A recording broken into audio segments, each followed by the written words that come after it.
পৃথিবীতে আপনজন বলতে কেউ নাই। আমি আল্লাহর কাছে একা ছিলাম। আরওয়াহ থেকে মার পেটে আমি একা ছিলাম।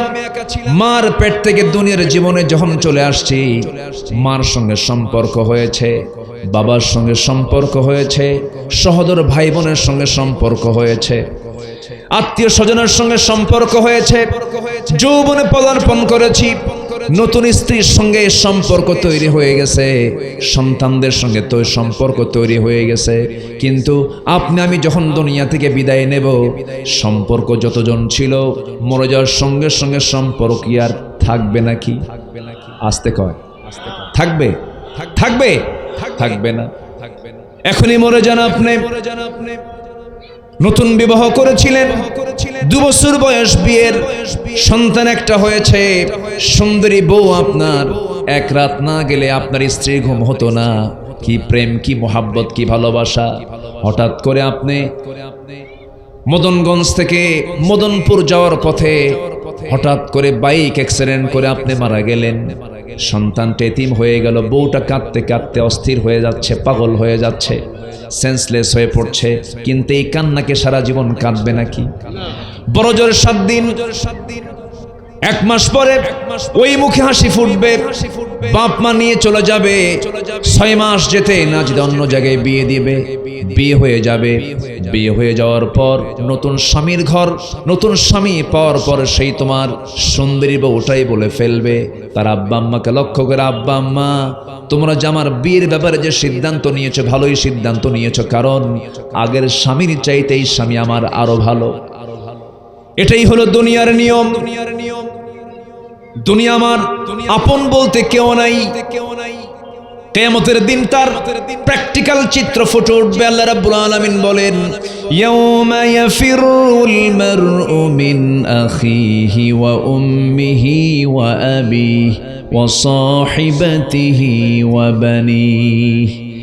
সন্তান থেকে বাপ পালাবে, মা পালাবে, কেউ কাউকে চিনবে না, সব অস্বীকার করে বসবে। সেই দিন শুধু একমাত্র কেবলমাত্র আমার সাহায্যকারী থাকবেন, তিনি আমার। চিল্লা বলুন কে? জোরে বলুন, তিনি আমার কে? আল্লাহ। আল্লাহই তো আমার সবকিছু দিয়েছেন। আল্লাহ ছাড়া কে দিয়েছে আমাকে?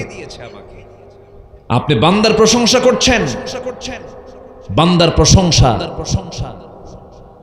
করতে করতে মুখের ফেনা তোলে, আল্লাহর নামটা নেওয়ার সময় আসে না। এরকম বান্দা আছে না নাই? আমার দেশে হক কথা বলা লোক বেশি না তেল মারা লোক বেশি? তেল মারা লোক বেশি, খালি তেল মারে। হক কথা বলতে হবে, স্পষ্ট কথা বলতে হবে, মনে যা থাকবে মুখে তাই থাকবে, তাহলে আমি ইমানদার। মনে এক, মুখে আরেক, ওটা হচ্ছে মুনাফিক। আল্লাহ পাক আমাদেরকে স্ট্রেট হওয়া, সোজা হওয়ার তৌফিক দান করুন। জোরে বলি আমিন। সম্মানিত ভাইয়েরা, আল্লাহ পাক আমাকে সব দিয়েছেন, আল্লাহ আমার সকল চাহিদা পূরণ করেছেন।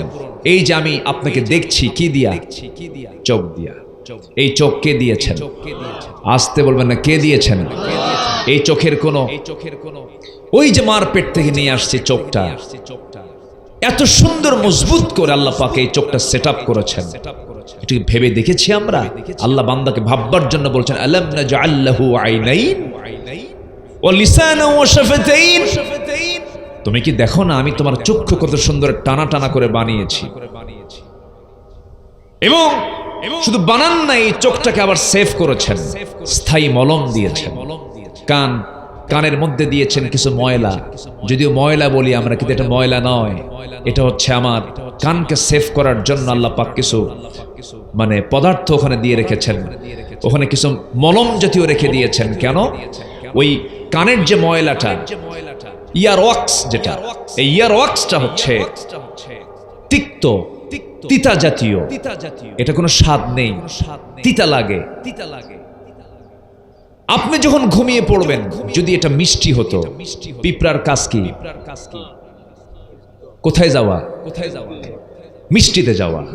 যদি কানের ইয়ার ওয়াক্সটা যদি তিতা না হয়ে যদি মিষ্টি হতো, সকল আশেপাশের যত পিঁপড়া সব ঢুকতো কোথায়? কানের ভিতরে। এটা ঠিক করতে আপনার 14 ঘন্টা লাগতো। কাজ করবেন কখন? আল্লাহ পাক ঘুমিয়ে পড়েছেন আপনি, কোনো সমস্যা নাই।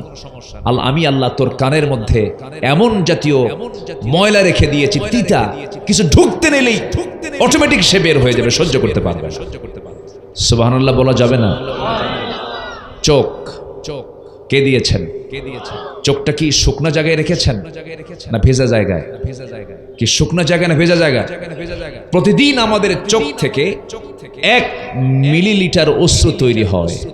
1 মিলিলিটার অশ্রু তৈরি হয়, আল্লাহ পাক অটোমেটিক পিছন থেকে মেশিন থেকে এটা বানায় দেন। যেরকম সুবহানাল্লাহ।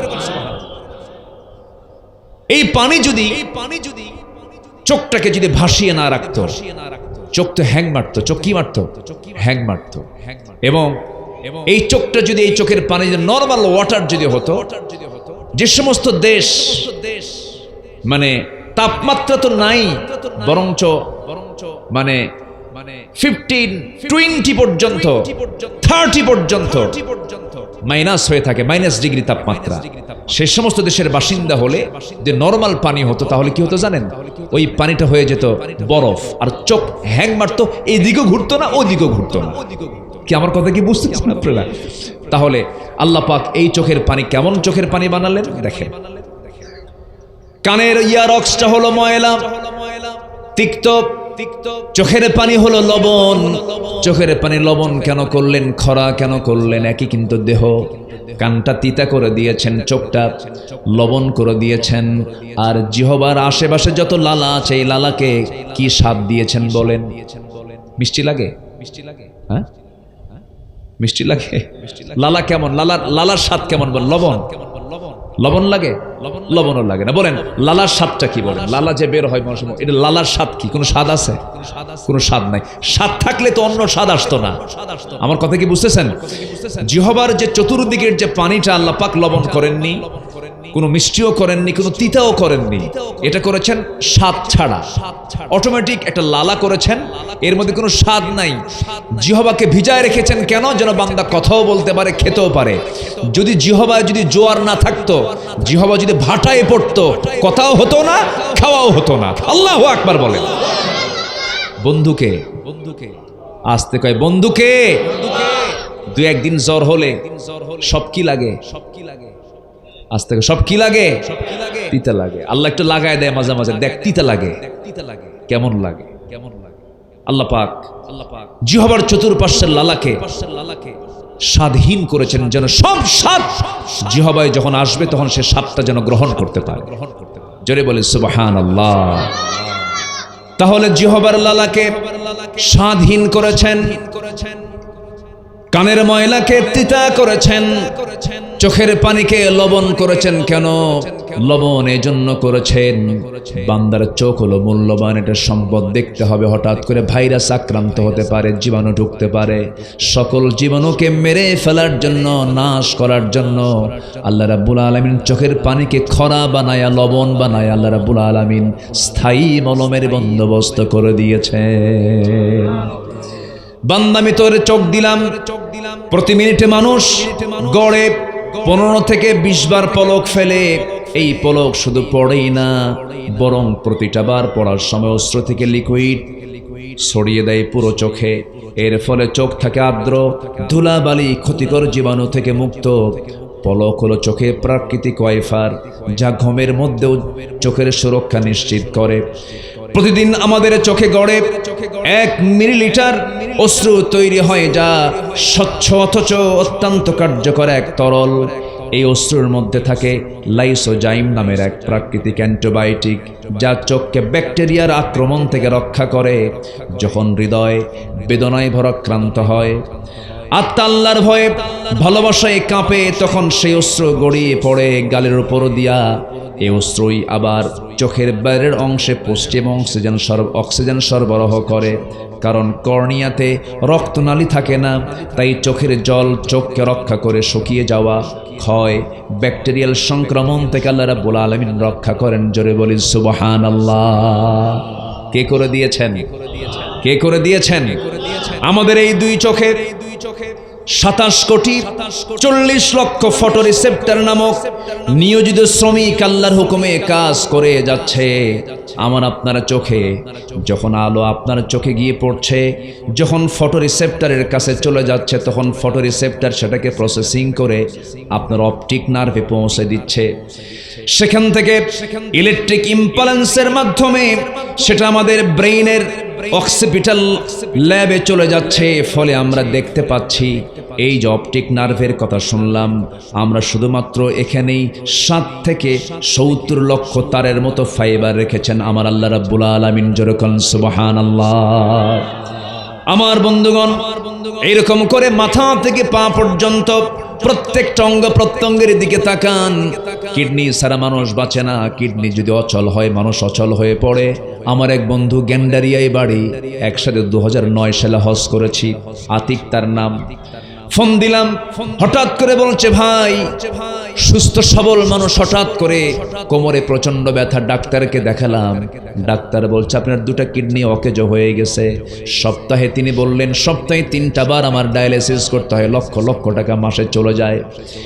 এই যে কিডনি অকেজ হয়ে গেল, ডায়ালিসিস যে মেশিনটা, ওই মেশিনটা মানুষ তৈরি করেছে 100 কেজি ওজনের। আর সেই ডায়ালিসিস করার জন্য আল্লাহ রাব্বুল আলামিন প্রত্যেকটা বান্দার দেহের মধ্যে 2টা কিডনি দিয়েছেন। যে 2টা কিডনির ওজন, একটার ওজন মাত্র 200 গ্রাম। 200 গ্রামের মধ্যে আল্লাহ রাব্বুল আলামিন 100 কেজি ডায়ালিসিসের কাজ দিয়ে দিয়েছেন। যেরকম সুবহানাল্লাহ। যদি এমন হতো, আমি দুনিয়াতে আগে চলে আসছি, এরপর আল্লাহ তাআলা আমাকে কিডনি পাঠায়া দিয়েছেন। আমার ওজন হলো 80 কেজি, আর কিডনির ওজন হলো 100 কেজি। বলেন তো আমরা চলতে পারতাম নাকি? আল্লাহ তাআলা বলছেন, আল্লাযী খালাকাকা ফাসাওয়াকা ফাআদালাক ফি আইয়ি সূরাতিন মা শাআ রাক্কাবাক। আমি লেভেল করেছি তোর যে ওয়েট, সে ওয়েটের সঙ্গে ব্যালেন্স করে আমি কিডনিকে করেছি 200 গ্রাম না 100 কেজি। কত গ্রাম? 200 গ্রাম দিয়েছি। 100 কেজি হলে তুই অচল হয়ে পড়তি, তুই চলবি না, কিডনি নিয়ে চলবি, বেকায়দা হয়ে যেত।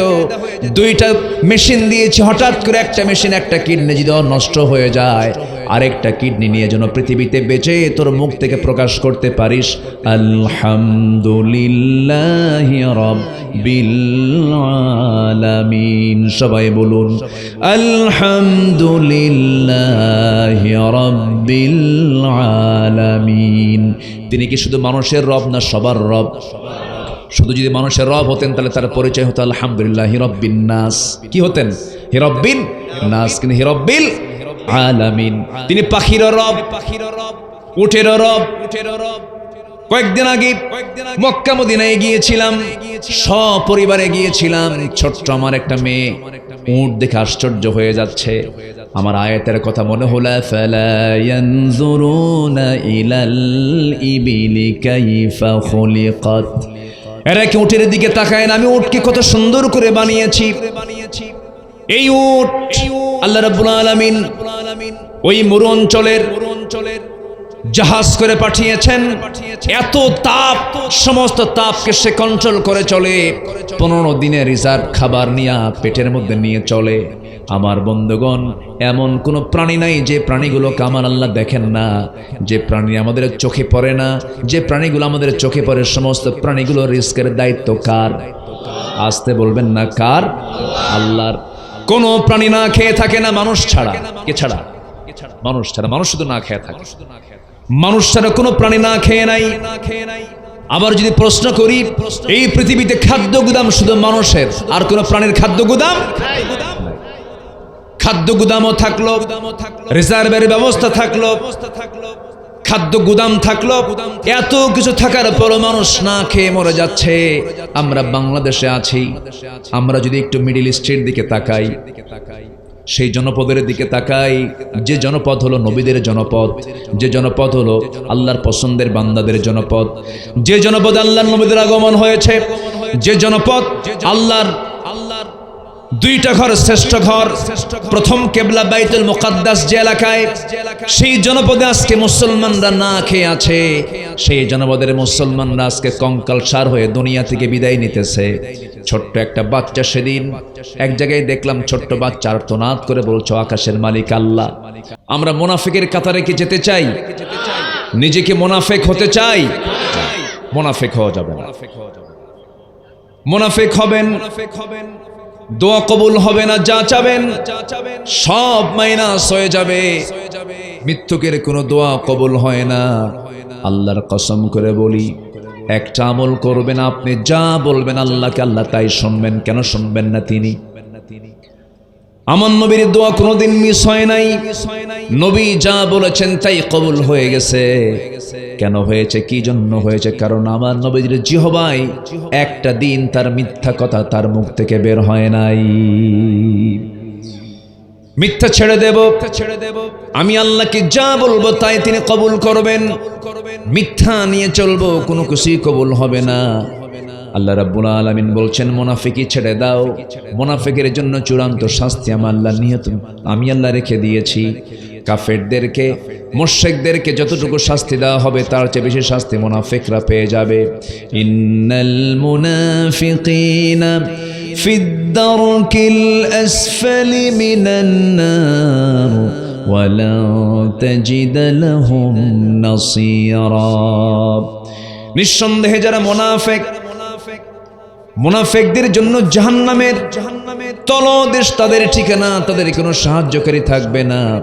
আল্লাহ পাক আমার রাসূলকে এক জায়গায়, রাসূলকে লক্ষ্য করে বলছেন, ইয়া আইয়ুহান নাবিয়্যু জাহিদিল কুফফার ওয়াল মুনাফিকিনা ওয়াগলুয আলাইহিম ওয়া মাআওয়াহুম জাহান্নাম ওয়া বিইসাল মাসীর। জোরে বলুন আল্লাহু আকবার। হে নবী, আপনি জিহাদ ঘোষণা করুন কাফিরদের বিরুদ্ধে, মুনাফিকদের বিরুদ্ধে, এবং মুনাফিকদের বিরুদ্ধে আপনি কঠোর হন। তাদের সেক্ষেত্রে আপনি আপোষ করবেন না। মুনাফিকদের সঙ্গে কোনো আপোষ করলে বিপদ হয়ে যাবে, এবং তাদের জন্য জাহান্নাম রয়েছে। কত নিকৃষ্ট জায়গা সেই জাহান্নামটা। এই জন্য আমার বন্ধুগণ, মুনাফিকদের জন্য দোয়া করো, তাদেরকে মাফ করে নেওয়া সম্ভব নয়। একটু কান লাগাবেন, মনোযোগ দিয়ে শুনবেন। আমার নবীর জীবদ্দশায় একজন মুনাফিক দুনিয়া থেকে বিদায় নিল। মুনাফিকদের সর্দার, তার সন্তান একজন সাহাবী ছিলেন। এই মুনাফিক যখন দুনিয়া থেকে বিদায় নিল, বিদায় নেওয়ার সঙ্গে সঙ্গে আমার নবীর কাছে ওই মুনাফিকের সন্তান, আমার নবীর প্রিয় সাহাবী আব্দুল্লাহ, আমার নবীর কাছে সে বলছেন, ইয়া রাসূলুল্লাহি, আমি আপনার কাছে এসেছি একটা বিষয় নিয়ে। আমি জানি আমার বাবা মুনাফিক, আমার বাবা খারাপ মানুষ, কিন্তু আমার জন্মদানকারী বাবা, আমি আজকে তার সন্তান হয়ে আপনার কাছে আসছি। আপনি আমার বাবার জন্য একটু দোয়া করুন।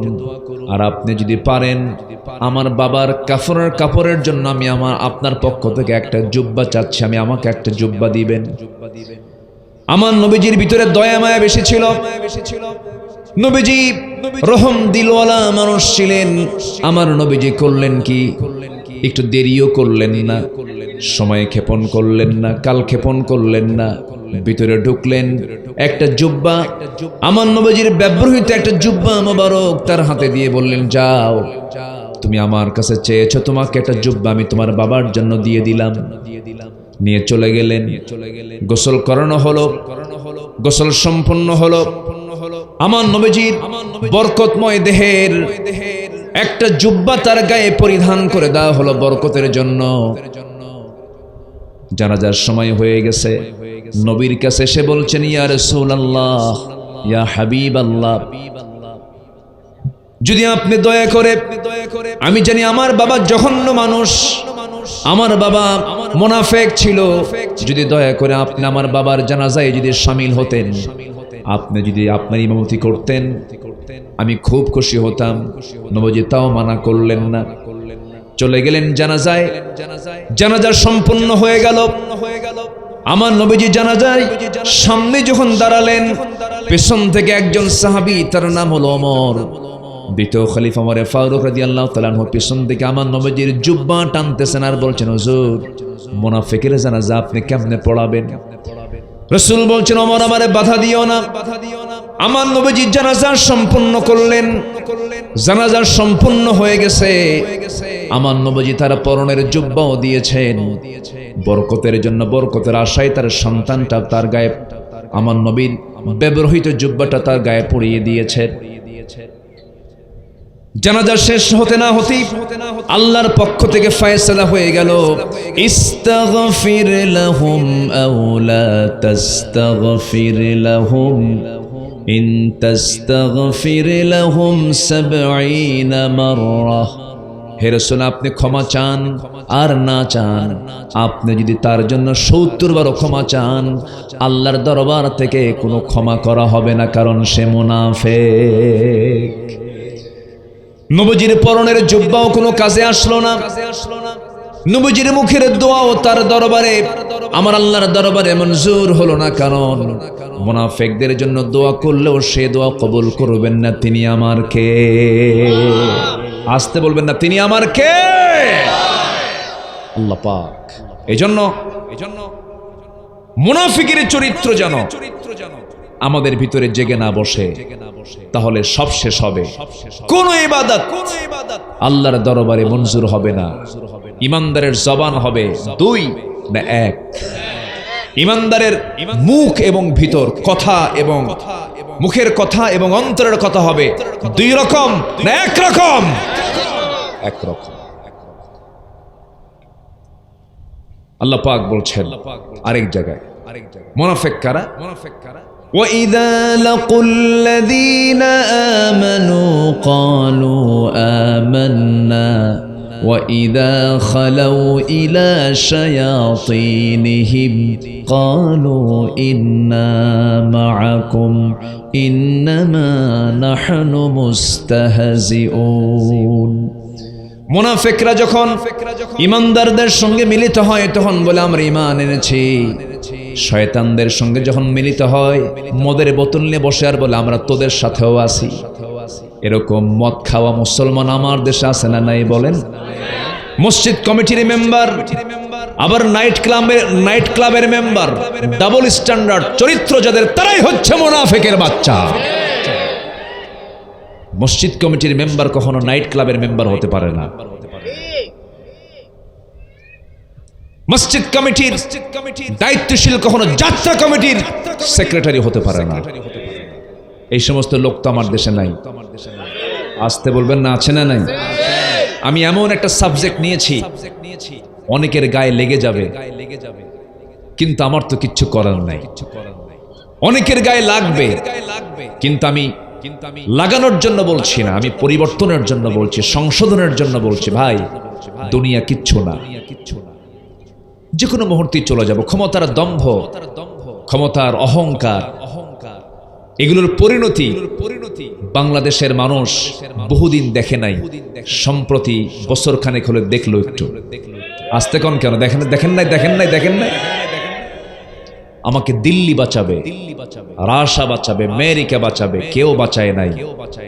আমাকে বাঁচাবেন যিনি, তিনি আমার কে? আসতে বলবেন না, তিনি আমার কে? কে পালায় না, কিন্তু পালায় হুঁশ পায় না। আসতে কোন কেন? না, কখনোই অহংকার দেখানো যাবে না। অহংকার একমাত্র কার জন্য? আসতে বলবেন, অহংকার কার জন্য? অহংকার আল্লাহ দেখাবেন। বান্দার অহংকার দেখানোর কোনো অধিকার না, এই অধিকার আল্লাহ দেননি। যখনই দেখবেন কোনো ব্যক্তির মধ্যে অহংকার দেখা যাচ্ছে, ক্ষমতার, সম্পদের, নেতৃত্বের, যে কোনো অহংকার যখন আপনি কারোর মধ্যে দেখবেন, ভাববেন ওর পতন খুব নিকটে। সময় নেই বেশি দিন ওর পতন হওয়ার জন্য। সম্পত্তি যদি সকল সুখের মূল হতো, গোটা দেশের টপ লিস্টেড ধনী সালমান এফ রহমান, বেক্সিমকো গ্রুপের মালিক, সম্পদ যদি সকল সুখের মূল হতো, বলুন তো এই লোকটা কি এখন সুখে? আজ থেকে সুখে আছে? সম্পদ মানুষকে সুখ দেয় না, ক্ষমতা মানুষকে যে সুখ দেয় তাও না। সুখী হতে হলে অভাব মুক্ত হতে হবে, সুখী হতে হলে নিজেকে বিনয়ী হতে হবে, স্পেশাল হতে হবে। বান্দা, সব বান্দা কি জান্নাত পাবে? জান্নাত পাবে হলো স্পেশাল বান্দারা। স্পেশাল কাকে বলে? সবাই মিথ্যা বলে, কিন্তু জান্নাতে মিথ্যা কথা বলে না। সবাই আমানতের হক নষ্ট করে, আমানত খেয়ানত করে, ইমানদার আমানতের খেয়ানত করে না।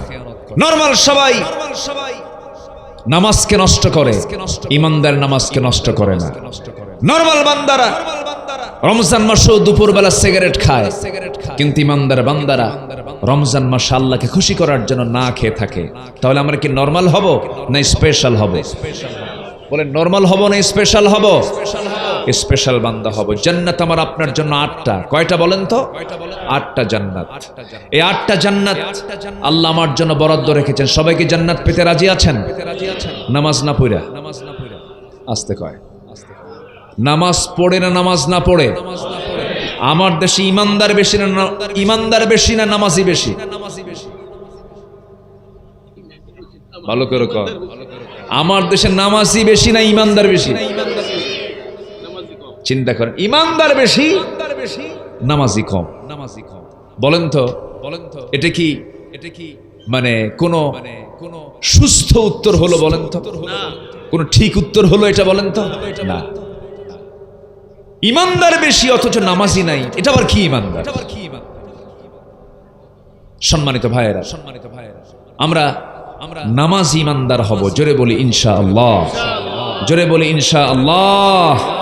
নামাজ পড়ব কয় ওয়াক্ত? বলেন, কয় ওয়াক্ত নামাজ? 5 ওয়াক্ত। এই 5 ওয়াক্তের মাঝে আবার মুনাফিকরাও কিন্তু নামাজ পড়ে। মুনাফিকরা জোহর পড়ে, মুনাফিকরা আসরও পড়তে পারে, মাগরিবও পড়তে পারে, কিন্তু মুনাফিক সহজে এশার নামাজ আর ফজর নামাজ পড়তে পারে না। কি আমার কথা বুঝতেছেন? তাহলে এইরকম সিমটম তো আমাদের মধ্যে নাই নাকি? আসতে বলে আসে না নাই? আচ্ছা, তাহলে খুঁজে বের করতে হবে মুনাফিক কিন্তু দূরে নাই, নিফাকতা আমার মধ্যেও থাকতে পারে। চেঞ্জ করতে হবে।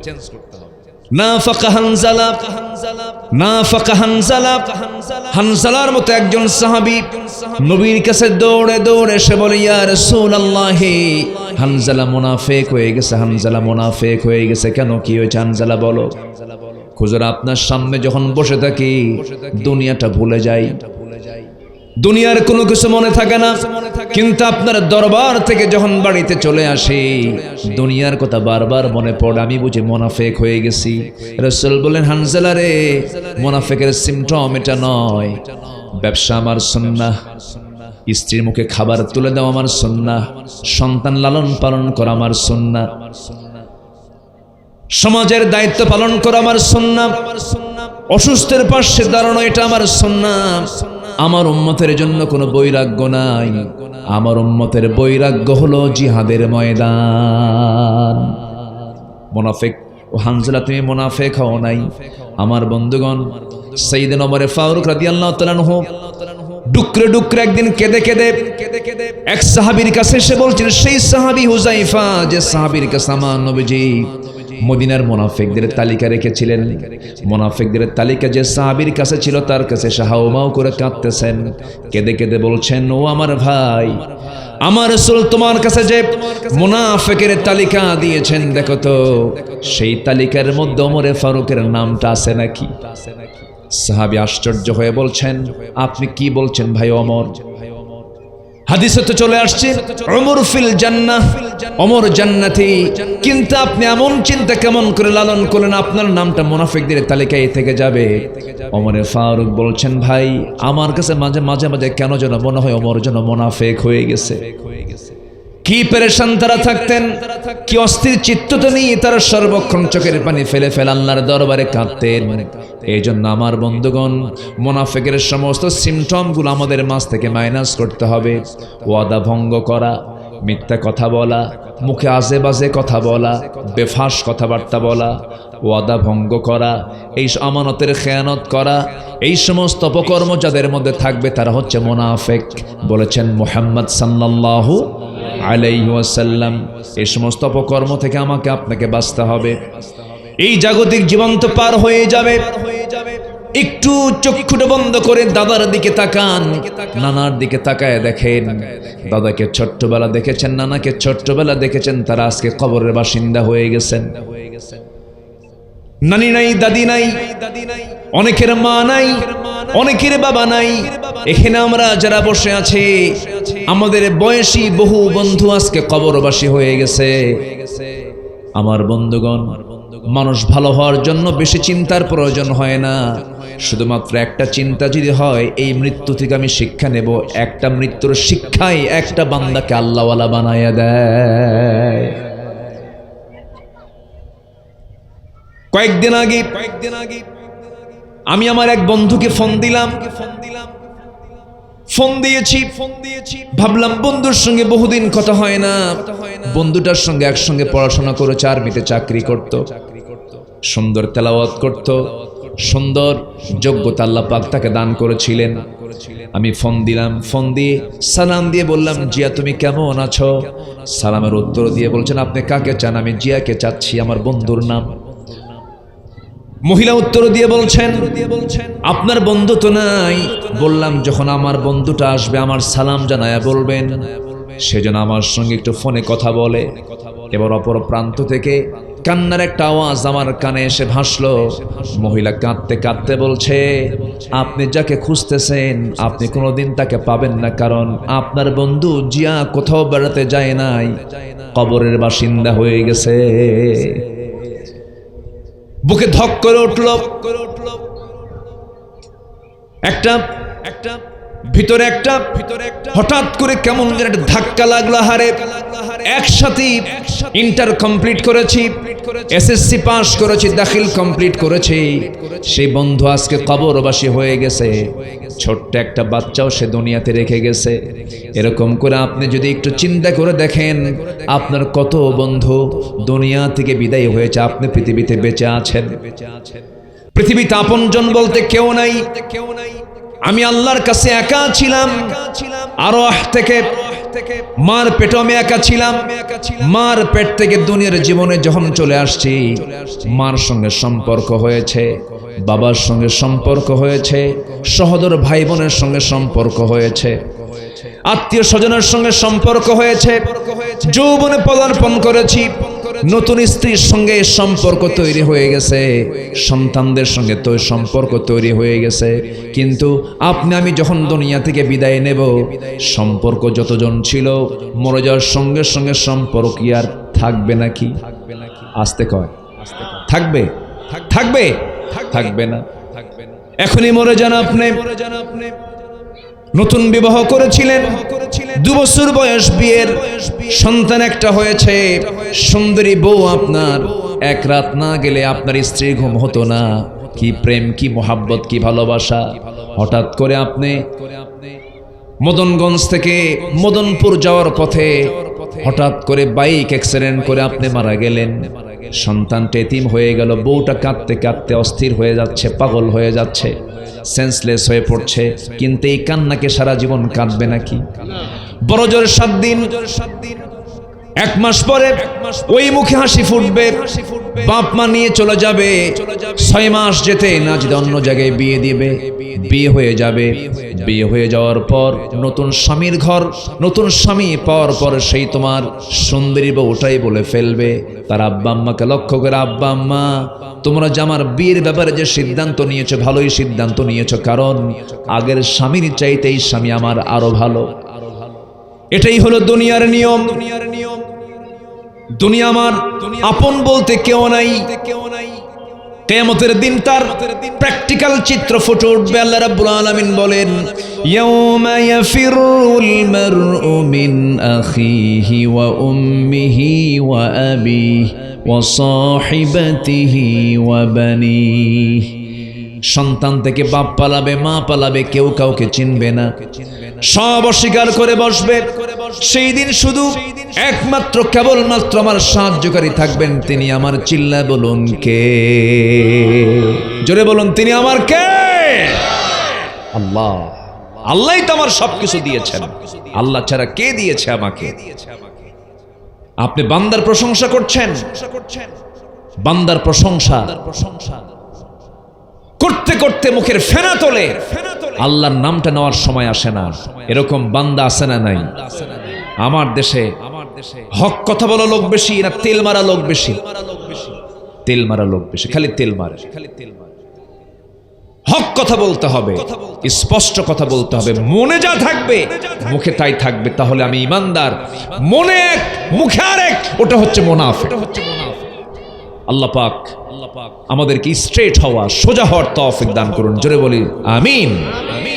সম্মানিত ভাইয়েরা, আল্লাহ পাক আমাকে সব দিয়েছেন, আল্লাহ আমার সকল চাহিদা পূরণ করেছেন। এই যে আমি আপনাকে দেখছি, কি দিয়া? চোখ দিয়া। এই চোখ কে দিয়েছেন? আসতে বলবেন না, কে দিয়েছেন? এই চোখের কোন ওই যে মার পেট থেকে নিয়ে আসছে চোখটা, এত সুন্দর মজবুত করে আল্লাহ পাক এই চোখটা সেট আপ করেছেন। এটি ভেবে দেখেছি আমরা? আল্লাহ বান্দাকে ভাববার জন্য বলছেন, আলাম নাজআল লাহু আইনাইন ওয়া লিসানান ওয়া শাফাতাইন। তুমি কি দেখো না আমি তোমার চক্ষু কত সুন্দর টানা টানা করে বানিয়েছি। এবং শুধু বানান না, এই চোখটাকে আবার সেভ করেছেন, স্থায়ী মলম দিয়েছেন। কানের মধ্যে দিয়েছেন কিছু ময়লা, যদিও ময়লা বলি আমরা, কিন্তু এটা ময়লা নয়, এটা হচ্ছে আমার কানকে সেভ করার জন্য আল্লাহ পাক কিছু মানে পদার্থ ওখানে দিয়ে রেখেছেন। ওখানে কিছু মলম জাতীয় রেখে দিয়েছেন। কেন?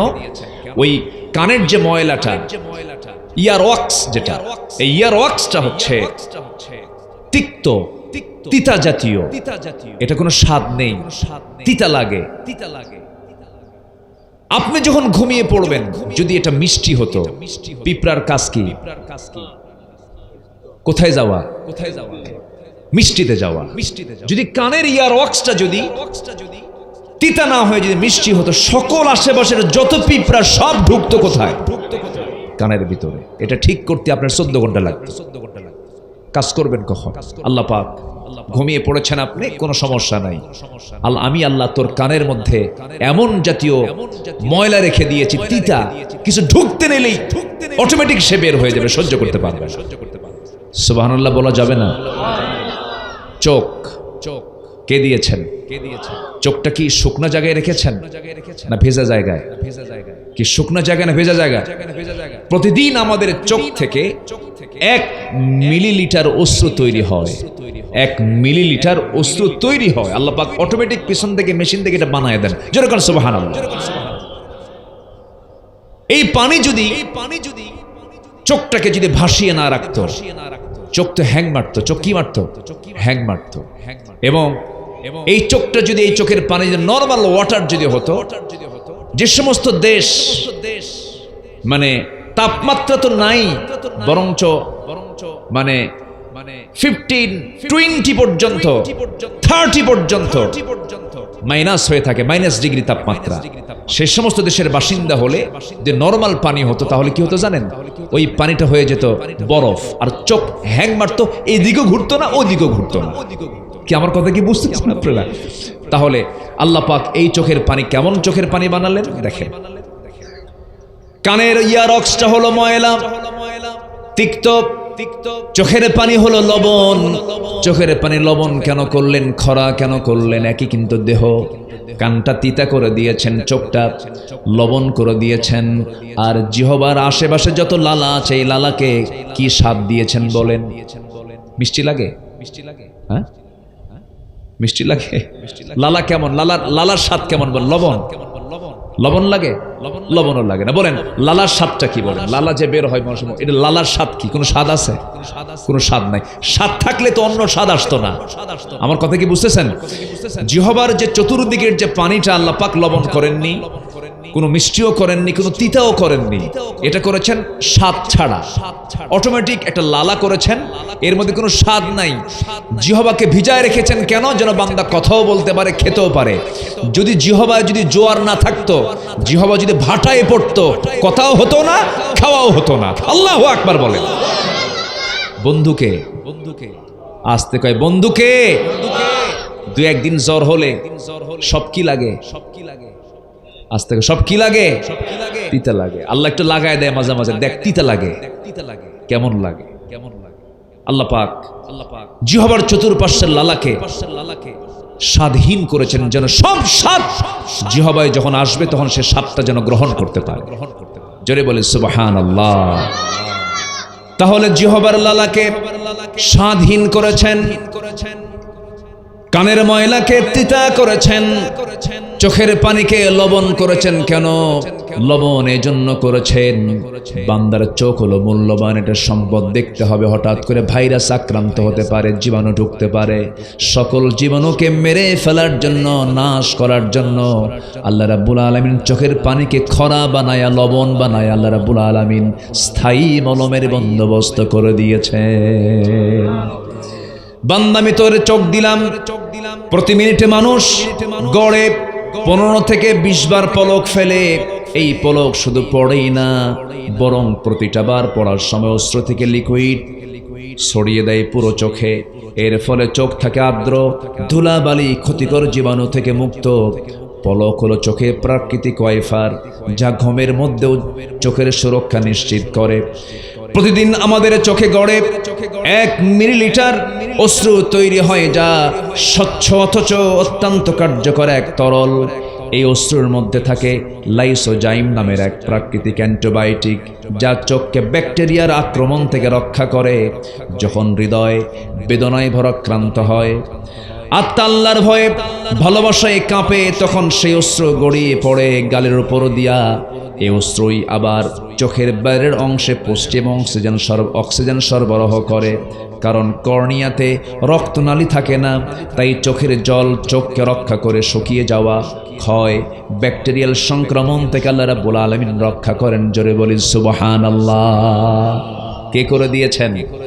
কে করে দিয়েছেন? আমাদের এই দুই চোখে 27 কোটি 40 লক্ষ ফটো রিসেপ্টর নামক নিয়োজিত শ্রমিক আল্লাহর হুকুমে কাজ করে যাচ্ছে।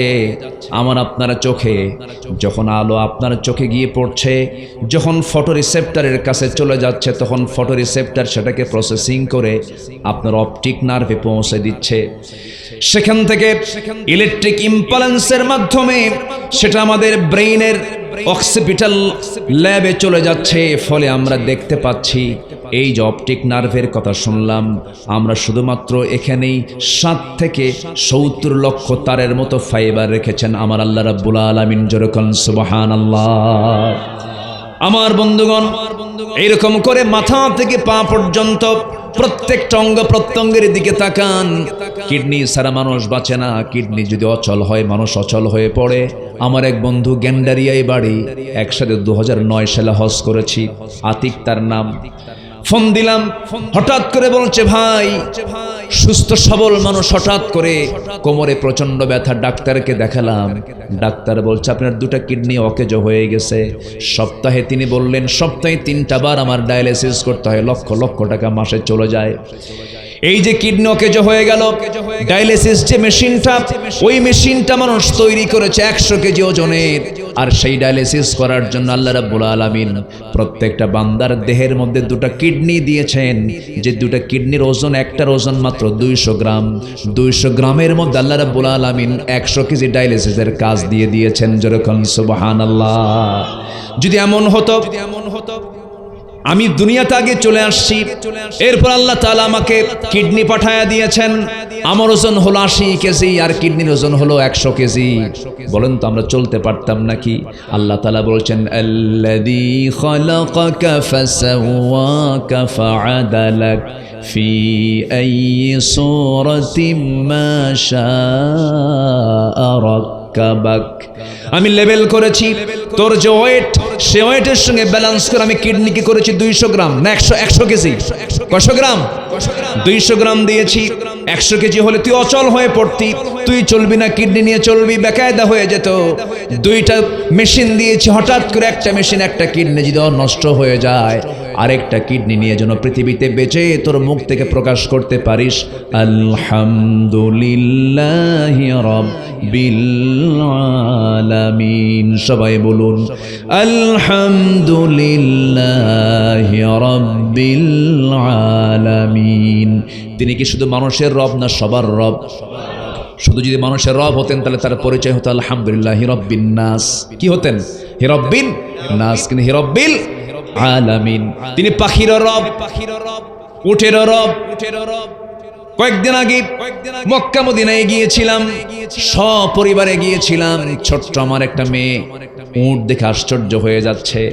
আমার আয়াতের কথা মনে হলো ফালা ইয়ানজুরুনা ইলাল ইবিলি কাইফা খুলিকাত।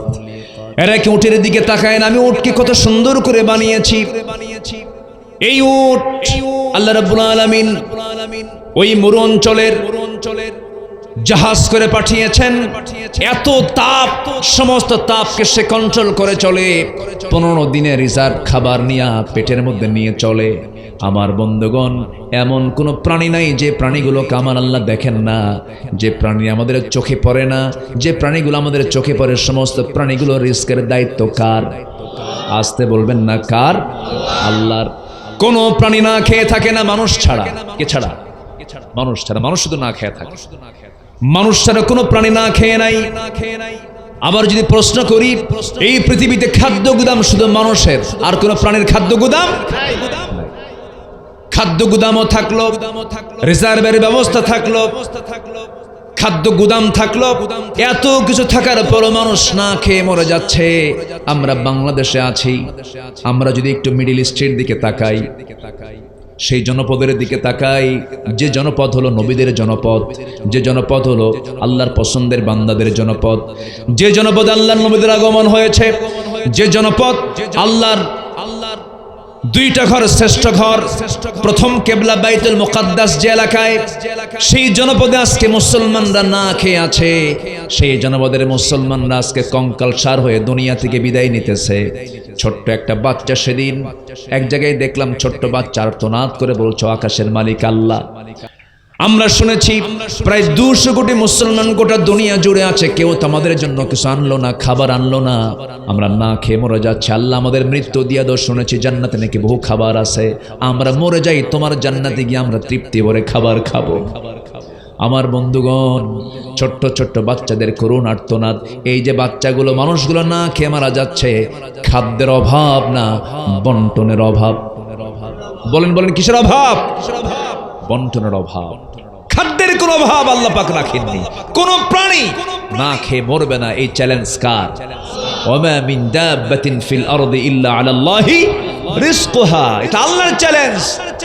জীবন আছে যার, রিজিকের দায়িত্ব কার? কার কার? আল্লাহ। কিন্তু মানুষ এগুলোকে বিভিন্ন প্রসেসে বন্টনের কৃত্রিম সংকট তৈরি করে মানুষকে না খেয়ে মারছে, নিয়ে যাচ্ছে জাহাজ ভর্তি করে খাবার নিয়ে যাচ্ছে। জানেন না আপনারা? জাহাজ ভর্তি করে নিয়ে যাচ্ছে। গোটা পৃথিবীর এমন কোন অপকর্ম নাই যার সঙ্গে তার সম্পর্ক নাই। মানবতার বিরুদ্ধে যে অবস্থান নেবে, অবশ্যই তাদের বিরুদ্ধে সোচ্চার হওয়ার দরকার আছে না নাই? অবশ্যই সোচ্চার হতে হবে। যে দিল, যে ইমানদার অন্যের প্রতিরোধ করতে জানে না, তার ইমান এখনো ভালো করে আনা হয় নাই। সম্মানিত ভাইয়েরা, তাহলে আমার রব শুধু মানুষের না সবার? শুধু মানুষের না সবার? ছোট্ট মাসি কি খায় না খায় কি খবর রাখেন? বলুন কে খবর রাখেন? আমার আপনার চোখ হলো 2টা, আর একটা মাসির চোখ হলো 3টা। কয়টা বলেন তো? 3টা। দুই পাশে 2টা তো আসি, সামনে আছে হলো মুভিং আই, চতুর্দিকে নড়াচড়া করে। যখন সে কোথাও বসে, বসা মাত্রই সে করে কি, তার পাশে 2টা অ্যান্টিনা আছে, অ্যান্টিনাটা উপর দিকে খাড়া করে রাখে, আর সামনের চোখ দিয়ে চতুর্দিকে দেখে। আর অ্যান্টিনা বায়ুর চাপ নিয়ন্ত্রণ করে, বায়ুর চাপ দেখে উপর থেকে কোনো সলিমুদ্দিন হামলা হলো কিনা। অ্যান্টিনা সিগন্যাল দিলে পরে সিগন্যাল পেতে পেতেই ধরতে ধরতেই মাসি উড়াল দিয়ে চলে যায়। সুবহানাল্লাহ বলবেন না? তিনি শুধু সৃষ্টি করেন নাই, সকল সৃষ্টির সিকিউরিটি তিনি নিশ্চিত করে দিয়েছেন। জোরে বলে সুবহানাল্লাহ। সম্মানিত ভাইয়েরা, আল্লাহর সৃষ্টি নিয়েই আজকে বিশ্বের সকল বিজ্ঞান, সায়েন্স, টেকনোলজির উৎকর্ষ সাধন হয়েছে। একটা পাখি, পেরিগ্রিন ফ্যালকন, একটা পাখি, যে পাখি সৃষ্টির টেকনোলজি অত্যাধুনিক বিমানে ব্যবহৃত হয়। এখন যে বিমান, সে বিমানে ব্যবহৃত হয় পেরিগ্রিন ফ্যালকন পাখি। এই জমিনের বুকে মহান আল্লাহর সৃষ্টি সবচেয়ে দ্রুতগামী প্রাণীদের একটা প্রাণী। এটি রকেট বার্ড নামেও পরিচিত, যেখানে দ্রুততম একটা চিতা ঘন্টায় 112 কিলোমিটার বেগে চলে, সেখানে পেরিগ্রিন ফ্যালকন সর্বোচ্চ প্রায় 300 থেকে 389 কিলোমিটার প্রতি ঘন্টায় গতিতে বাতাসে উঠতে পারে। কেউ কি সুবহানাল্লাহ বলবেন না? প্রতি ঘন্টায় প্রায় 400 কিলোমিটার আকাশে উঠতে পারে। ছো মেরে এক মুহূর্ত এসে তার শিকারীকে ধরে ফেলে। প্রচন্ড উচ্চতায় সর্বোচ্চ গতিতে উড়ে যাওয়ার সময় তার নাকের মধ্যে দিয়ে যে গতিতে বাতাস প্রবেশ করে, সেটা তাদের ফুসফুস ব্লাস্ট হয়ে যাওয়ার কথা ছিল, কিন্তু তা হয় না। কেন? নাকের ঠিক ভিতর হাড়ের একটা ট্যাপ এমন ভাবে সংযুক্ত দিয়েছেন আল্লাহ তাআলা, যে ট্যাপের সাহায্যে তারা বাতাসের তীব্র গতিকে রুখে দিয়ে নিজেদের ফুসফুস তথা জীবন রক্ষা করে যেতে পারে। যেরকম সুবহানাল্লাহ। ঠিক একই টেকনোলজি ব্যবহার করা হয়েছে বিমানের ইঞ্জিনের ক্ষেত্রে। বাতাসের তীব্র প্রেসার থেকে বিমানের ইঞ্জিনকে সুরক্ষিত রাখতে পেরিগ্রিন ফ্যালকনের মতোই টেকনোলজি ব্যবহার করা হয়ে থাকে। বিজ্ঞানের সমস্ত সাফল্য রহস্য সৃষ্টিকর্তার প্রতিটি সৃষ্টির মধ্যেই নিহিত আছে। জোরে বলি আল্লাহু আকবার। তাহলে সব ইঞ্জিনিয়ারের বড় ইঞ্জিনিয়ার তিনি কে? আসতে বলবেন না, তিনি কে? মশা। একটা প্রাণী আছে। এখন মশা ভয়ঙ্কর না সাপ ভয়ঙ্কর? বলেন তো কোনটা ভয়ঙ্কর? সাপ তো দেখা যায়, একটু আকারে বড় আছে, কিন্তু মশা তো বসে কখন তাও টের পাওয়া যায় না। মশা যখন কারো গায়ে বসে তখন সে এত কুশলী। মশা যখন সে কারো চামড়ায় যখন বসতে নেয়, তখন সে আগে বসে আস্তে করে বসেই আগে এনেস্থেশিয়া করে, আগে অজ্ঞান করে। কি করে? অজ্ঞান করা, বুঝলেন তো? এখানে যারা ডাক্তার আছেন, কোথাও কোনো অপারেশন লাগলে আগে এনেস্থেশিয়া করে নেয়, অবশ করে নেয়। এনেস্থেশিয়া বলে এটাকে মেডিকেলের ভাষায়। আগে সে এনেস্থেশিয়া করে চতুর্দিকে এটাকে অবশ করার পর আস্তে আস্তে সে তার হুলটা নিচের দিকে ফুটায় দেয়। ফুটায় দিয়ে খাওয়া শেষ, এরপরে সে চলে যায়। সুবহানাল্লাহ বলবেন না? যেন সলিমুদ্দিনের হামলা থেকে আমি যেন রক্ষা পেতে পারি। রাতের বেলা শুয়ে পড়েছেন, দেখলেন ঘরের মধ্যে কোথাও মশা নাই। লাইট বন্ধ দেওয়া মাত্রই কানের কাছে এসে মনে হয় ট্রাকের ইঞ্জিন। কিসের ইঞ্জিন বলেন? ট্রাকের ইঞ্জিন আপনার শুরু হয়ে গেছে, ভন শুরু হয়ে গেছে। তো ও আলোতে ধরা দিল না, অন্ধকারে আপনাকে দেখলো কেন? ওর চোখটা কোথায়? বিজ্ঞান বলছে প্রতিটি মশা 75 ফুট দূর থেকে সে চিহ্নিত করতে পারে যে এর মধ্যে কোনো মানব আছে কিনা, মানুষ আছে কিনা। 75 ফুট দূর থেকে সে তার মানে শরীরের মধ্যে এমন একটা টাওয়ার আল্লাহ পাক দিয়ে দিয়েছেন, সে টের পায় যে এই জায়গায় কোনো মানব অস্তিত্বের প্রমাণ আছে। সে 75 ফুট দূর থেকে সে এটা টের পেয়ে এরপরে সে আপনাকে আক্রমণ করে, এবং সেই লাইন অনুযায়ী সে আপনার কাছে গিয়ে আস্তে করে এনেস্থেশিয়া করে আপনাকে অবশ করে এরপর রক্ত আপনার শরীর থেকে বের করে আনে।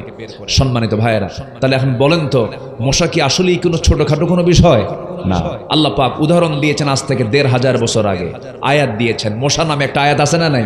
আচ্ছা, আল্লাহ রাব্বুল আলামিন বলেন, ইন্নাল্লাহা লা ইস্তাহি আন ইয়াদরিবা মাসালাম মা বাউদাতান ফামা ফাওকাহা ফাআম্মাল্লাযীনা আমানু ফায়া'লামুনা আন্নাহুল হাক্কু মির রাব্বিহিম وأما الذين كفروا فيقولون ماذا أراد الله بهذا مثلا يضل به كثيرا ويهدي به كثيرا وما يضل به إلا الفاسقين. جل بلون الله أكبر. আল্লাহ তাআলা মশার উদাহরণ দিয়েছেন। এই মশা নিয়ে আজকে গবেষণা চলছে। আল্লাহ পাক কেন মশার মিসালটা দিলেন? বিজ্ঞান গবেষণায় বসে গেছে, অনেক বিশাল তথ্য আছে। আল্লাহ রাব্বুল আলামিন এমনি এমনি উদাহরণ কোরআন শরীফের মধ্যে এমন কিতাবের জন্য দেন নাই। মশার চোখ সাধারণ কোনো চোখ নয়, এটা অত্যন্ত জটিল গঠনের কম্পাউন্ড আই, যেখানে শতাধিক ক্ষুদ্র লেন্স একসঙ্গে কাজ করে। এই জন্য সে চতুর্দিক থেকে একসঙ্গে দেখতে পারে। আজকের আধুনিক বিজ্ঞান ঠিক একই টেকনোলজি ব্যবহার করে ডিফেন্স ড্রোন, সেলফ ড্রাইভিং কার, রোবোটিক ভিশন সিস্টেমে এগুলো আবিষ্কার করে ফেলেছে। প্রকৃতির এক ক্ষুদ্র সৃষ্টি হয়ে উঠেছে প্রযুক্তির বিশাল অগ্রগতির মূল অনুপ্রেরণা। আল্লাহ রাব্বুল আলামিন এই মশার কথা আজ থেকে ১৫০০ বছর আগেই বলে দিয়েছেন। যেরকম সুবহানাল্লাহ। এখানেই শেষ নয়, মশার মুখে আমরা জীব গুড়ের মতো একটা সূচ দেখি, সুরের মতো একটা সূচ দেখি। আসলে সেই সূচের সংখ্যা একটা নয়, বরং এগুলো ছয়টা অংশে বিভক্ত। আধুনিক ইনজেকশন বা ছুরির মতো কাজ করে থাকে। এই ৬টা সূচের আবার ৬টা আলাদা আলাদা কাজ রয়েছে। এক নম্বর হলো মশার শরীরে অবস্থিত শেষ দুটি সূচ বা ছুরির কাজ হলো আমার আপনার শরীরকে একটা নির্দিষ্ট জায়গা থেকে ফেড়ে ফেলে। না ফিরলে কি রক্ত বের হয়? ফেড়ে ফেলে। নাম্বার ২ হলো তারপরের ২টি সূচের কাজ হলো মানব দেহ থেকে ব্লাড ভেসেলগুলো খুঁজে বের করা। নাম্বার ৩ হলো পঞ্চম সূচটি দিয়ে সে চেতনানাশক এক প্রকার কেমিক্যাল নিঃসরণ করে যেন ওই জায়গায় অবশ হয়ে যায়। এরপরে সে সূচটি দিয়ে সে রক্ত শুষে নিয়ে চলে যায়। আর অত্যাশ্চর্যের বিষয় হলো এই জটিল নিখুঁত ডিজাইন থেকে অনুপ্রাণিত হয়ে আধুনিক বিজ্ঞানীরা তৈরি করেছেন মসকিউটো ইন্সপায়ার্ড সিঙ্গেল পেইনলেস মানুষ ইনজেকশন করে। এই ইনজেকশনে যেন কষ্ট না পায়, এই তথ্য এর যে নিগুড় রহস্য মশা নামক প্রাণীকে রিসার্চ করে এই সুই আজকে আবিষ্কার হয়েছে। এখন বলুন তো, আজ থেকে ১৫০০ বছর আগে মহান রব্বুল আলামিন যে উদাহরণ দিয়েছেন, এটা বান্দার অকল্যাণ না কল্যাণে? অকল্যাণ না কল্যাণে? কল্যাণে। আল্লাহ রাব্বুল আলামিন এর জন্য বলছেন, বান্দারে আমি যা কিছু করেছি সব তোর জন্য করে দিয়েছি। আমি রব, শুধু তোর রব নয়, আমি সবার রব। সবে আমার সঙ্গে ঠোঁট মিলিয়ে বলুন আলহামদুলিল্লাহি রাব্বিল আলামিন আর রহমানির রহিম মালিকি ইয়াউমিদ্দিন ইয়্যাকা না'বুদু ওয়া ইয়্যাকা নাস্তাঈন ইহদিনাস সিরাতাল মুস্তাকিম সিরাতাল্লাযীনা আন'আমতা আলাইহিম গায়রিল মাগদুবি আলাইহিম ওয়ালাদ-দাল্লিন। এরপরে আরো জোরে বলেন, আরো জোরে বলেন আমিন। আমার ভাইয়েরা, আমার সকল কাজ আল্লাহর দরবারে মঞ্জুর হয়ে যাবে, কিন্তু 10টা অপকর্ম থেকে থাকলে আল্লাহ পাক আমার কোন ইবাদত কবুল করবেন না। এক নাম্বার হলো, মনে আছে নাকি? বলেন কি করা? বলেন মুনাফিকি করা। কি করা? বলেন মুনাফিকি করা। মুনাফিকির পথ থেকে আল্লাহ পাক আমাদেরকে হেফাজত করুন। জোরে বলি আমিন।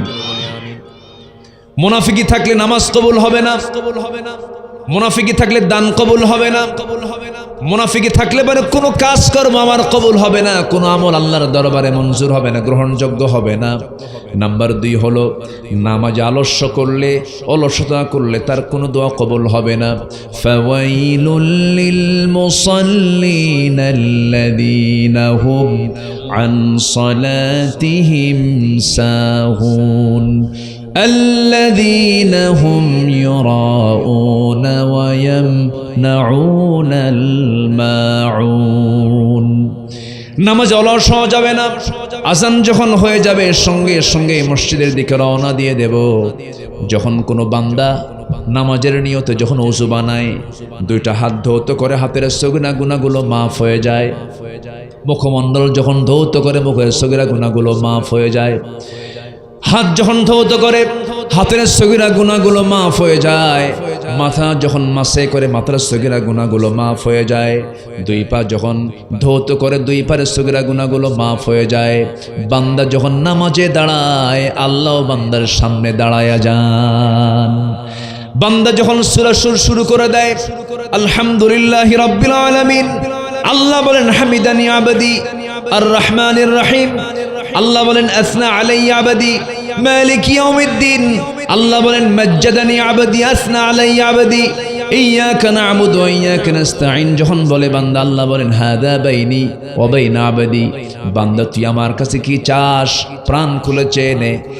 ইয়াকা না'বুদু ওয়া ইয়াকা নাস্তাঈন থেকে শুরু করে নিয়ে ওয়ালাদ-দাল্লিন পর্যন্ত যখন বান্দা বলে, আল্লাহ বলেন বান্দারে এতক্ষণ ধরে দাঁড়িয়ে দাঁড়িয়ে আমার কাছে যা যা চাইলি সমস্ত চাও আমি আল্লাহ কবুল করলাম। বান্দা যখন সেজদায় চলে যায় আল্লাহ সেই সময় ফেরেশতাদেরকে ডাক দিয়ে বলেন, ও ফেরেশতারা, এই বান্দাগুলো আমাকে দেখলো না, আমার রাসূলকে দেখলো না, জান্নাত দেখলো না, জাহান্নামকে দেখলো না, আমার কিতাবকে পড়ে আমার কিতাবকে জেনে আমার ভয়ে সেজদায় পড়ে কাঁদতেছে। ফেরেশতারা সাক্ষী থাক, এই সমস্ত বান্দাদের তামাম জিন্দেগীর সমস্ত গুনাহগুলোকে মাফ করে সব বান্দার জন্য আমি আল্লাহ জান্নাতের বাজেট পাস করে দিলাম। 5 ওয়াক্ত নামাজ পড়বেন কারা কারা একটু হাত তুলে দেখান দেখি। 5 ওয়াক্ত নামাজ পড়বেন কারা কারা? জোরে বলি ইয়া আল্লাহ, আরো জোরে ইয়া আল্লাহ। আমাদেরকে 5 ওয়াক্ত সালাত আদায় করার তৌফিক তুমি আল্লাহ দিয়া দাও। জোরে বলি আমিন, আরো জোরে আমিন। নামাজ আমাকে একমাত্র জান্নাতে নিয়ে যেতে পারে। বেনামাজি আল্লাহর রহমত প্রাপ্ত বান্দা হতে পারে না। দুঃখ লাগে, বুকটা ফেটে যায়। আমার দেশ গোটা পৃথিবীর বুকে একটি পরিচিত দেশ, এজন্য বলবো কারণ মুসলিম জনসংখ্যার দিক থেকে আমার দেশটা কি অনেক শেষে না অনেক আগে? অনেক শেষে না অনেক আগে? দ্বিতীয় স্থানে আছে বাংলাদেশ। প্রথম সংখ্যাগরিষ্ঠ মুসলিম দেশ হলো ইন্দোনেশিয়া, এরপরই হলো বাংলাদেশ। একটি মুসলিম জনপদ, একটি সম্মানময়, একটি সুখী কল্যাণ, একটি সমৃদ্ধশালী একটি কল্যাণ রাষ্ট্র এটা হওয়া সম্ভব ছিল অনেক আগেই, অনেক আগেই হওয়ার কথা ছিল। আমার দেশ থেকে প্রবাসী হয়ে বাইরে যাওয়ার কথা ছিল না, বরং অন্য দেশ থেকে আমার দেশে মানুষ কাজ করার জন্য আসতো। কিন্তু দুঃখ একটাই, সেটা হলো আমার দেশে আজ পর্যন্ত যত নেতৃত্ব গড়ে উঠেছে অধিকাংশ নেতৃত্ব হলো বেনামাজি নেতৃত্ব। আমরা বেনামাজি নেতৃত্ব আর দেখতে চাই না। যদি এমন হতো এদেশের বৃহত্তম দলগুলো তাদের যে এজেন্ডা, তাদের যে কর্মসূচি, দলীয় যে কর্মসূচিগুলো আছে, সকল কর্মসূচিতে যদি তারা অ্যাড করতেন যে আমরা দল করি আল্লাহর জন্য, সকল দলীয় কর্মীদের প্রতি আহ্বান থাকবে, সকল কর্মীর শর্ত হলো সবার আগে আখিরাতকে ঠিক করার জন্য 5 ওয়াক্ত নামাজ আগে পড়তে হবে। যদি এমন করে যদি প্রত্যেকটি দল, আমার দেশে যত দল আছে এরা কি অন্য ধর্মের না মুসলমান? বলেন তো, অন্য ধর্মের না মুসলমান? মুসলমান। তাহলে যে দলের নেতা আপনাকে আখিরাতের নাজাতের চিন্তা করে না, জান্নাতে যাওয়ার রাস্তার চিন্তা করে না, তাহলে যে দলে গিলে, যে দলে অবস্থান করলে পরে আমাকে জাহান্নাম থেকে বাঁচার কোনো উপায় থাকবে না, সেই দলে আমার যাওয়ার কোনো দরকার নাই। আস্তে কন কেন, আস্তে কন কেন? নামাজ আছে যেখানে আমরা আছি, নামাজ নাই যেখানে আমরা নাই সেখানে। আল্লাহ বলছেন, বান্দা শোনো, আমি তোমারে বেশি দফা দেব না, তুমি ক্ষমতা পাইবা। ক্ষমতা যদি তুমি পাও, আমার পক্ষ থেকে পরামর্শ হলো 4টা কাজ করবা। রাষ্ট্রীয় পর্যায়ে 4টা শুধু আইন পাশ করবা। কার কথা? আসতে বলবেন না, কার কথা? এটিকে আমি বানায় বানায় বলতেছি। কোরআন খুলবেন পেয়ে যাবেন। চারটা কাজ রাষ্ট্র ক্ষমতা যারা পাবে এই চারটা কাজ তোমরা করবে। লাফাতাহনা আলাইহিম বারাকাতিম মিনাস সামাই ওয়াল আরদ, আসমান জমিনের সমস্ত রহমতের দরজা আমি আল্লাহ খুলে দেব। কয়টা কাজ? চারটা কাজ। এই চারটা কাজ এই 54 বছরে কারা কারা করলো অথবা করে নাই একটু শিখে নেন, জেনে নেন করছে কিনা। চারটা কাজ কার পরামর্শ? আবার বলেন কার পরামর্শ? আল্লাহর। একটু মনোযোগ দিয়ে কান লাগাবেন, মনোযোগ দিয়ে শুনবেন আল্লাহ কয় কি আর এরা করে কি। আল্লাহ রাব্বুল আলামিন বলেন, এই জাগতিক জীবনে আমি যাদেরকে মাতব্বর বানাবো, দোকান সমিতির সভাপতি বানাবো, রাষ্ট্র ক্ষমতায় অধিষ্ঠিত করব, যারা ক্ষমতা পেয়ে যাবে, যার যতটুকু অ্যাবিলিটি আছে, ক্ষমতা আছে, ক্ষমতা যারা পাবে তারা ক্ষমতায় গেলে পরে চারটা কাজ করবে। আল্লাযীনা ইম্মাক্কান্নাহুম ফিল আরদি আকামুস সালাহ وآتوا الزكاة وأمروا بالمعروف ونهوا عن المنكر ولله عاقبة الأمور জোরে বলুন আল্লাহু আকবার। এই জাগতিক জীবন আমি তাদেরকে রাষ্ট্র ক্ষমতা দান করব, রাজত্ব দেব, তারা চারটা কাজ করবে। নাম্বার 1 হলো তারা ক্ষমতা পেলে পরে নামাজটা কায়েম করবে। কি করবে বলেন? নামাজ কায়েম করবে। নামাজ কায়েম মানে হলো প্রধানমন্ত্রীর পিছনে মন্ত্রী পরিষদ নামাজ পড়বে, এমপির পিছনে জনগণ নামাজ পড়বে, চেয়ারম্যানের পিছনে মেম্বাররা নামাজ পড়বে, মসজিদ কেন্দ্রিক নেতৃত্ব গড়ে উঠবে। এই চারটা কাজের 1 নাম্বার কাজ হলো নামাজ তারা কায়েম করবে। নাম্বার 2 হলো যাকাত ভিত্তিক অর্থনীতি চালু করবে, সমাজে যাকাত চালু করবে। আমার দেশে এখন যাকাত চালু না সুদ চালু? যাকাত চালু না সুদ চালু? আল্লাহ তাআলা যাকাতকে প্রতিষ্ঠিত দেখতে চান। সুদ হলো শয়তানের কাজ। সুদের কারবারের সঙ্গে যাদের সম্পর্ক থাকবে, কাঁদতে কাঁদতে চোখের পানি যদি ফুরেও যায়, আল্লাহর দরবারে কোনো দোয়া মঞ্জুর হবে না। আমার বন্ধুগণ, আল্লাহ বলছেন ক্ষমতা যাদেরকে দেব চারটা কাজ তারা করবে। নাম্বার 1 হলো নামাজ কায়েম করবে।